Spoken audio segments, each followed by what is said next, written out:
पुरुषरूपां विश्वरूपां सदसदस्वरूपां त्रिगुणात्मिकां च जगत्प्रसूतां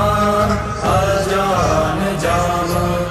आनन्द-अनानन्द-विज्ञान-अविज्ञान पञ्चीकृतपञ्चभूतां जगत्स्वरूपां वेद-अवेद विद्या-अविद्यारूपां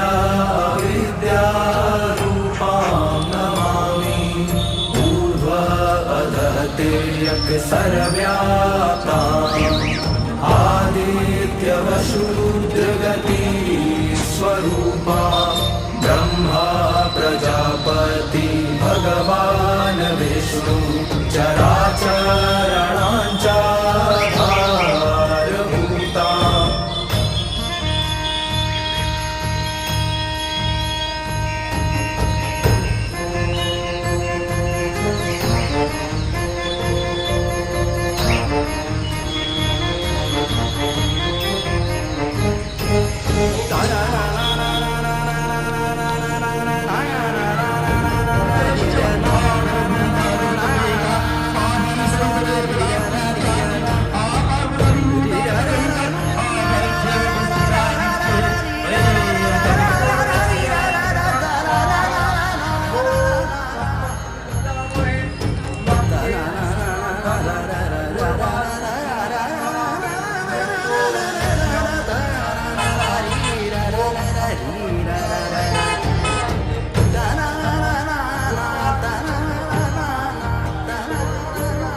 ब्रह्मा महेन्द्र विष्णु शक्तिं परमात्म शक्तिं ज्ञानस्वरूपां वागदेरूपां कालस्वरूपां मुक्तिं तथा मुक्तिदात्रीं विजयिनीं नमाम्यनन्तां शुद्धां शरण्यां कल्याणदात्रीं दुर्गा शिवाम् अव्ययनन्तां लक्ष्यामजयकां नायकां परं श्रेष्ठ मन्त्रमातृकां नमामि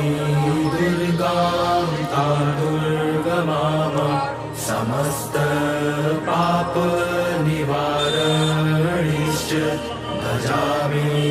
भवभीतभवतारिणिश्च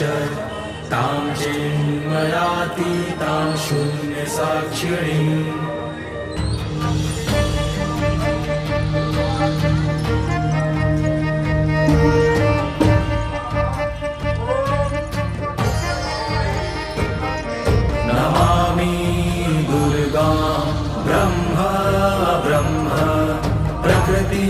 पुरुषरूपां विश्वरूपां सदसदस्वरूपां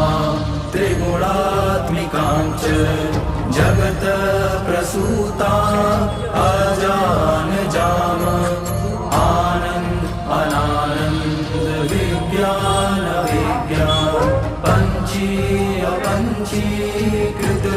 पञ्चीकृतपञ्चभूतां जगत्स्वरूपां वेद-अवेद विद्या-अविद्यारूपां नमामि ऊर्ध्व-अधः तिर्यक्-सर्वव्याप्ताम् आदित्यवशूद्रगतिस्वरूपां ब्रह्मा